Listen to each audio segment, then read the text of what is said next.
Cet épisode vous est présenté par Mou International, tout pour le brasseur maison, le brasseur pas maison, son singe pratique en Saint-Hipoil. Mon rêve se réalise!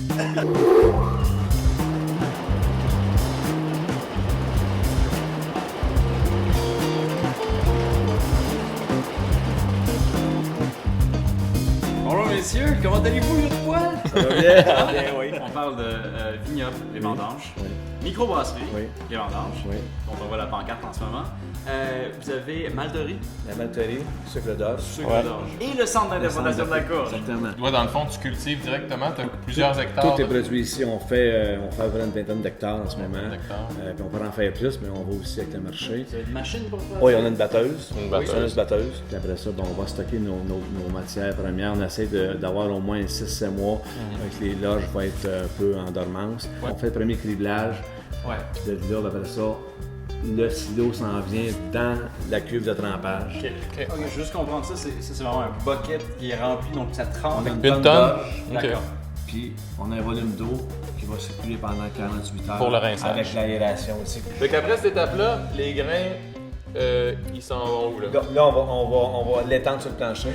À un moment donné, il pensait pas. Il faut dire que je pense. Quand je casse l'astique, il va sur le bois.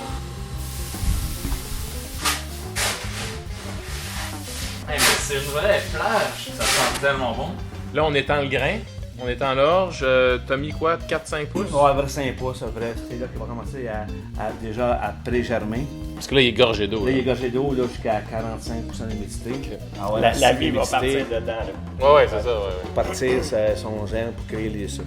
Ouais, il va dire que c'est peut-être le printemps qui s'en vient. Puis, Mais justement, j'imagine que c'est un cycle sans fin comme un Ouroboros qui croque le coccyx. Mais quand est-ce que dans l'année, à quelle période est-ce que ça débute tout ce processus-là? Ben nous, ici, on a essayé de commencer en novembre.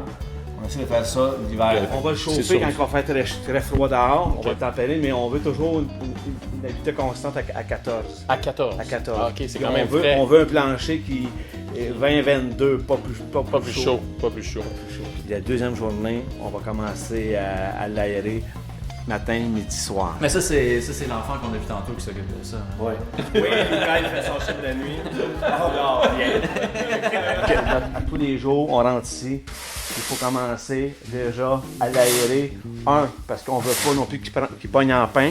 Louis, t'en fous partout, hein? Puis, on s'en va complètement de même, l'aérer, l'oxygéner pour vraiment uniformiser la germination pour avoir une belle germination constante. Fait que c'est du boulot, là. Quand c'est germé, là, ben on veut le germe.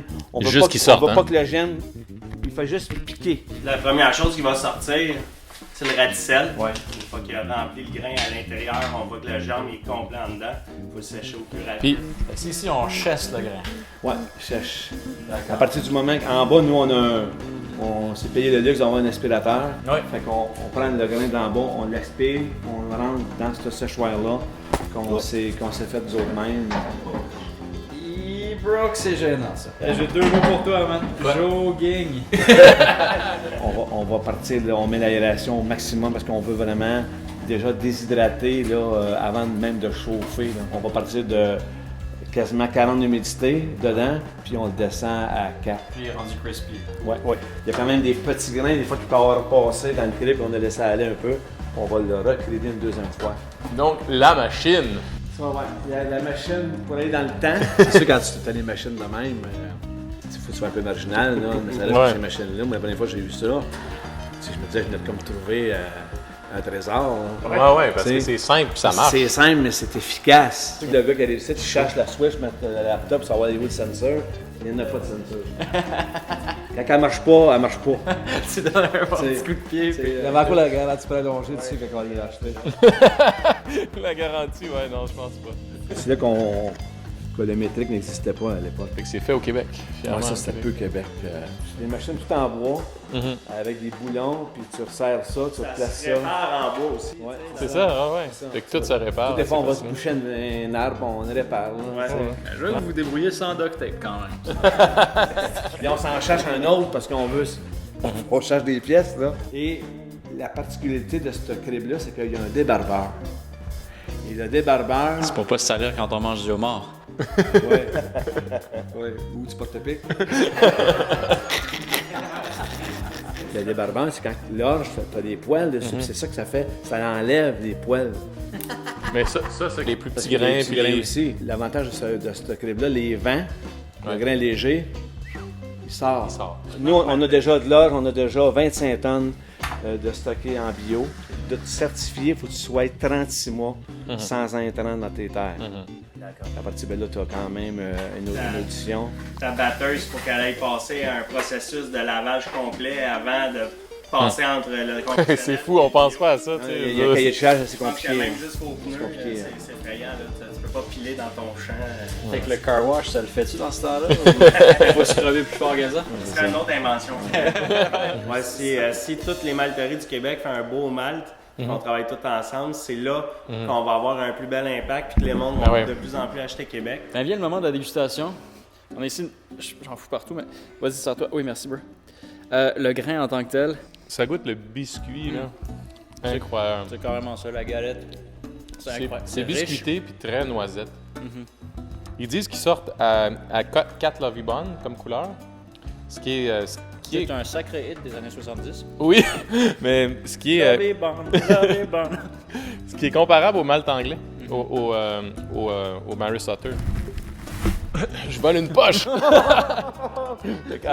Avant qu'ils reviennent, allez porter ça tranquillo dans l'auto. Puis là, un brasseur maison qui s'amuse à touiller chez lui, là. Il peut aller directement chez Mots International, que notre grain est disponible là-bas. Donc, le brasseur maison peut aller directement là-bas, demander le malt de la malterie Sucre d'Orge. Ah yeah! Represent!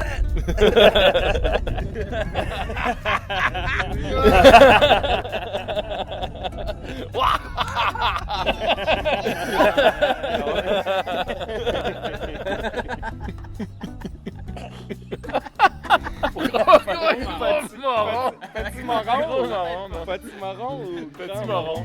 Petit marron!